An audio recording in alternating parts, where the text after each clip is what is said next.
Assalamualaikum, selamat pagi, selamat berhujung minggu. Macam biasalah Jad, hujung-hujung minggu ni kita bawakan satu topik berkenaan dengan ilmu sains perubatan bersama dengan pakar kita. Dan hari ni kita nak cakap pasal benda yang selalu kita dengar kat Malaysia ni, pasal penyakit kanser. Tapi orang tahu tak sebenarnya kanser ni dia ada macam-macam jenis, apa puncanya. Jadi itu kita bawakan lah pakar kita hari ni. Nampak tersenyum je dari tadi. Kita ada Dr. Nur Azura. Assalamualaikum Dr. Waalaikumsalam, Hefni dan Elizad. Taklah, kita nak fahamkan sebenarnya orang cakap pasal kanser ni, kita selalunya kalau kat Malaysia ni kita selalu dengar kanser payudara. Dan lepas tu ada kanser lain yang ikut kat situ lah. Tapi sebenarnya doktor, apa tu kalau nak fahamkan kanser ni apa sebenarnya? Itu kanser tu bila kita cakap pasal apa yang dalam badan kita yang tak sepatutnya tumbuh. Lepas tu dia tumbuh dan terus menumbuh. Ataupun benda yang sepatutnya dah mati tapi dia tak mati, dia tumbuh lama jadi kanser. Macam itulah. Tapi kalau dikira-kira sebenarnya berapa banyak kanser yang ada? Dia sebenarnya setiap organ tu boleh jadi kanser. Jadi saya nak kira dengan jari mungkin saya mungkin ada ratus-ratus lah. Macam tu. Tapi sebagai pakar kanser wanita, saya biasanya merawat kanser-kanser kilang telur, pangkal rahim, kanser rahim sendiri. Itu yang saya punya bahagian lah.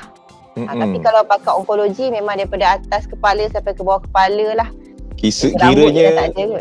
Kiranya semua bahagian anggota badan kita ni ada kemungkinan boleh kanser lah, beratus-ratus Betul.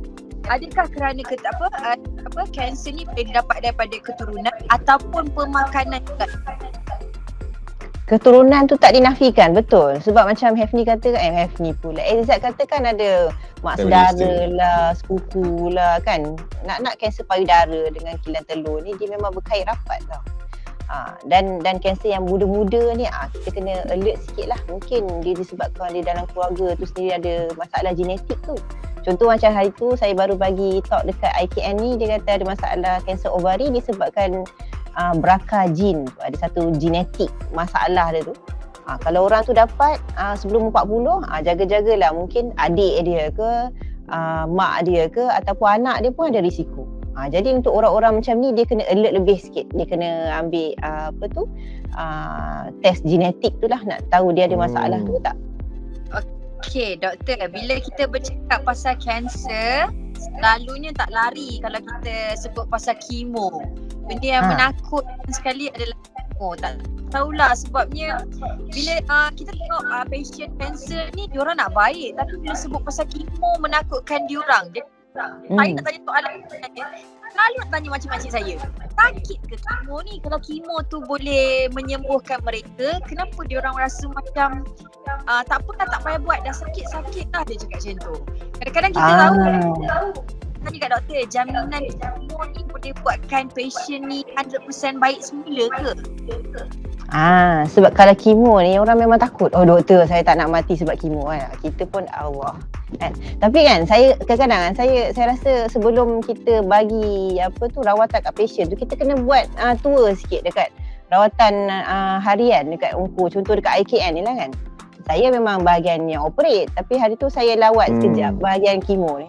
I steady. Contoh macam Hefni kan, pakai earphone kan, baca buku, kemo tepi jalan.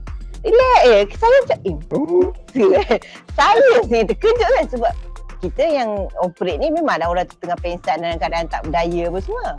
Tapi kalau ikut patient yang sesuai saja kita bagi kemo. Bukan semua orang yang dah terlantar, yang dah tak larat nak jalan tu kita bagi kemo, memang tak lalu lah. Cerita simple lah, secara general lah untuk semua orang. Kita sama-sama juga nak jaga ni, tak nak kena kanser. Apa kita perlu buat doktor? Pertama sekali kita kena jaga diri kita supaya tak ada pencemaran dalam badan kita lah. Contoh macam merokok kan, makan benda-benda yang bergoreng, yang berlemak, dan susah tu. Dia akan melalui badan kita kan. Kita bagi merokok tu, contoh dia akan merosakkan organ kita macam paru-paru kan, dan dia tu sendiri akan menyebabkan badan kita tak kuat. Lepas tu kita janganlah high risk behavior, contoh dapat HIV ke. Bila HIV macam-macam jenis kanser boleh dapat. Tu pun satu juga. Lepas tu kalau boleh kita saring sebelum benda cegah sebelum terkena lah kan. Kalau ada macam saringan ni ujian. Saya baru tengok Facebooknya KKM kan. Apa lagi ujian saringan kan, mesti dia orang nak tanya kan. Lepas tu saya tengok dia ada 4 option lah yang ada untuk saringan breast cancer. Saringan pangkal rahim, kita tahu yang pangkal rahimnya smear test tu. Lepas tu kanser mulut pun ada saringan. Lepas tu apa satu lagi ya? Dia pun tak terlintas kat kepala saya. Tapi yang saya tahu kalau macam Elizad kata contoh kan macam kanser usus ke kan, ada orang yang ada dalam keluarga dia kanser usus, kita saring ahli keluarga yang lain tu untuk kanser usus dengan buat take kamera masuk dalam usus tu. Okey doktor, yang terakhir doktor boleh advise saya sendiri ataupun mereka dekat luar sana yang mungkin misteri tentang kanser kan masing-masing, eloknya diorang ni kalau pergi check up berapa tahun sekali doktor? Dia bergantung kepada jenis lah. Contoh saya cakap paling senang untuk perempuan ni sebab kanser paling senyap yang kita nak tahu tapi tak pernah, tak boleh nampak kan. Kita cakap tadi pasal muka ke, kulit ke. Yang ni kanser pangkal rahim kan contohnya. Siapa tahu dekat pangkal rahim tu dah ada kanser, semua orang tak boleh tahu. Jadi kita boleh buat saringan yang setiap 3 tahun sekali. Tapi dia ada 2 option lah. Kalau orang kan pernah dengar tak yang masuk mulut itik, ambil pangkal rahim punya sampel kan. Semua tu benda yang agak menakutkan untuk perempuan lah kan. Takkan kita nak pergi, dah lah segan kan, tak tahu ada doktor perempuan ke, lelaki ke kan. Jadi dia ada satu lagi saringan yang lagi mudah. Dia boleh buat test sendiri je dekat pangkal rahim tu. Dia calik apa macam cotton bud tu dia masuk, lepas tu dia ambil sampel, dia hantar.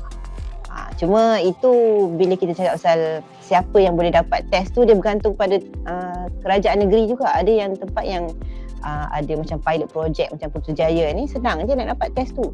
So bila dapat test tu, dia test HPV, dia kata mungkin ada risiko kanser tu, refer kat kita. Tu semua benda yang memudahkan. Tapi ada kan kita insurans kan ada facility kan untuk buat health check ambil opportunity tu untuk cari saringan kanser peringkat awal kalau ada lah.